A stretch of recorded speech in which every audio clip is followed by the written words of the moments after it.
జీవితంలో ప్రతి పనికి, ప్రతి కష్టానికి, ప్రతి సుఖానికి కారణము కర్మ.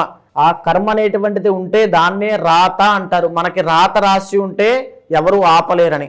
ఆ రాత అనేటువంటిది కర్మ వల్లే డిసైడ్ అవుతూ ఉంటుంది. ఈవెన్ యక్ష, కిన్నర, కింపురుష, దానవ, రాక్షసులు కూడా, మానవులు, దేవతలు కూడా ఎవ్వరూ ఈ కర్మ నుంచి తప్పించుకోలేరు. అలాంటి కర్మ మన మీద ఉండడం వల్లే మనం ఎన్నో కష్టాలు పడుతూ ఉంటాం.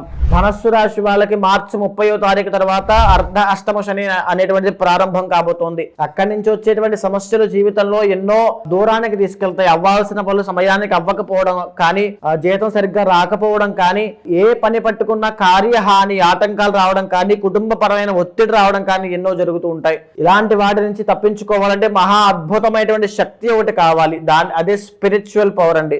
ఎలా అయితే మార్కండేయుడు తన యొక్క ఆయుష్ని పెంచుకున్న చిరంజీవి అయ్యాడో భక్తి మార్గంలో, అదే మార్గాన్ని మీరు కూడా ఎంచుకోండి. మాఘ బహుళ చతుర్దశి నాడు, ఫిబ్రవరి 26వ తారీఖు మహాశివరాత్రి నాడు నేను చేసేటువంటి కర్మ ప్రాయశ్చిత్త రుద్ర తంత్రంలో ప్రతి ఒక్కరూ పాల్గొనండి.